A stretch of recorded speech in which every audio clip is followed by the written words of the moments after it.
back. Larry Maki joining us on the show, who just told me he has some announcements he'd like to make. So why don't we do that? Yeah, all right. What I wanted to say was that the flea market, the outside flea market at the Tecumseh Band will be on May the 19th. So there's no flea markets until May the 19th, but it's going to open then, and it should be a real good event. Awesome. Again, there's a antique show at St. Andrews on the Square, June the 15th.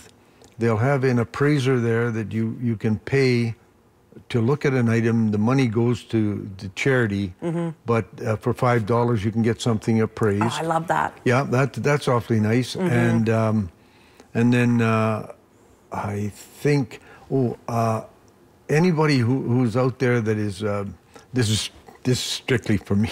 Anybody's out there that wants to downsize or get rid of some of their collections, please look me up. I'm always looking for things. And if you think you have something of interest that I would like, I would love you to give me a call. Absolutely. And those are the those are the announcements. Yes. I like that. It was very organized of you, Larry. If you want to get a hold of Larry, if you have something you'd like him to take a look at, 3696 if you're interested. Let's get into the fun stuff here. Yeah, let's start with this because this is I'm really hooked on the Game of Thrones, like 17 million others who watched it last night. And was last night the first show? No, that was the second one. This is how much I don't know. I don't watch Game of Thrones. I know I should. It seems like it's the biggest generational show of our time. I don't know. I'm missing the boat. I told Roxanne that I'm hooked like a tuna now. I'm just. I'm just. That's great. I just can't. I can't escape. But here's a book that really dealt with the Game of Thrones. This is a royal children's book. How cool from is that? 1935. Stop it. And it shows the up-and-coming reigning monarchs around the world. Elizabeth is in there, and then they have Norway, Denmark, Sweden, Belgium, Tanya Austria. and I would sit here. Tanya and I have our own royal segment on Midday. Like this sort of stuff, I would sit and read this all day long. It's Two little Norwegian princesses. And this is almost 100 years old, really. Yes. So, yeah. And it shows all the people in line to take the thrones of different countries, and that was really the Game of Thrones. This is Princess Astrid falling into a hedge. Like, who is she? Who even knows? It would say at the top there, Norway. Norway, yeah, there you are. How interesting is this? They have Japan in there. Belgium. Belgium, yeah. It's just fascinating, and it applies to the Game of Thrones because these are what these people were going for. Is that what that's all about? I don't even know what the Game of Thrones is about. Yeah, it's about these different kingdoms, and each person reigns on a throne, but they want the Iron Throne, which would be the throne that rules all of the kingdoms. How cool is that? Yeah. Where did you find this? It was right in my collection book, and I can't remember where I got it from. I know what you mean, but I've had it for so long. But it's an absolute wonderful read. And it pertains to what's going on. Absolutely. Very cool. Yeah. Okay, where are we moving from here? I brought this little thing because this was Canada's answer to royalty. When the quintuplets were born, the John quintuplets. In 1935, the same as that book. Really? That's from 1935.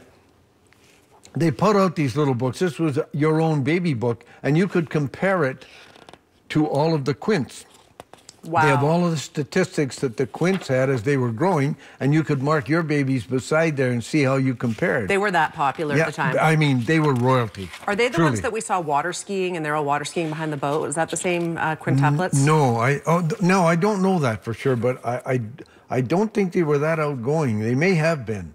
Where were they? In the States? They were in Ontario. It was Canadian. I'm not well informed. That's pretty cool, though. Yeah, it's a fascinating little book, and I brought it because of the royalty aspect. They were Canada's royalty. Yes, very cool. Yeah. Okay, so now where do you want to go? Oh, well, let's start with what you have there, that little telephone book. And we have 2 minutes. Oh, yeah, okay, well. No, don't worry, we'll just, we'll just get through it. So this is a phone book from 1950. As you can see, it says the Kamloops Telephone Directory. I would like to think that some of the viewers that watch Midday would be familiar with this because, I guess it's getting up there. It's like 69 years old. Yeah. But some people are familiar. Now, I just happened to look up my grandpa Clark, Ian Clark. Here he is, Ian George Clark on Dominion Street. That's where my grandpa lived. And I know that street. I know that anyway. And they but had, look at the phone number, 1383X. Definitely different than how it used to and be. they had a large grocery store on Dominion Street in those days. Did they? Yeah. How cool is that? I know. It just, you would never think that way. But I guess it was so far removed from downtown. Yes. That they did. And this is a phone book from '65, and I just wanted to show you how this went sort of modern now. Way more modern looking. And yet that older one included as far away as Oliver, all the phone numbers in there, but there weren't a lot of people had phones in the early days. No, you know? And, no.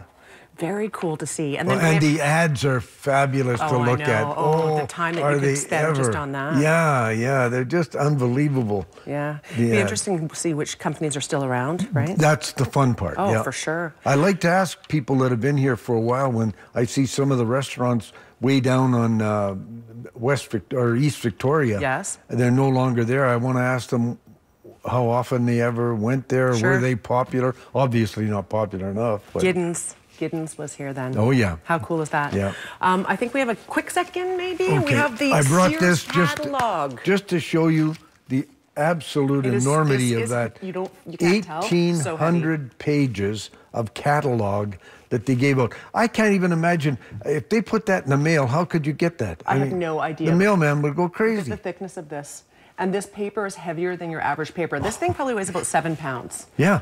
She's absolutely. a dish, by the way, for 1964. Looking good. Yeah, looking there was some nice fashion, some beautiful things to look at in there. And some color pictures. Oh, yeah. Ooh, oh, yeah. Let's check out the, you know what, Larry, I'm thinking about maybe buying one of those for you for Christmas. Don't get too excited, but that is a nice looking sweater. That was the era of the cardigan. The cardigan was the big thing in those days. Those are beauties. Yep. Anyways, very cool. Mohair. Mohair, very cool. I'm pretty sure we're way over time, and that's how it goes. But thank you so much for being here today. You're very, very welcome. Always a pleasure. I find that when I fill in, I always have you, so I'm always happy about that.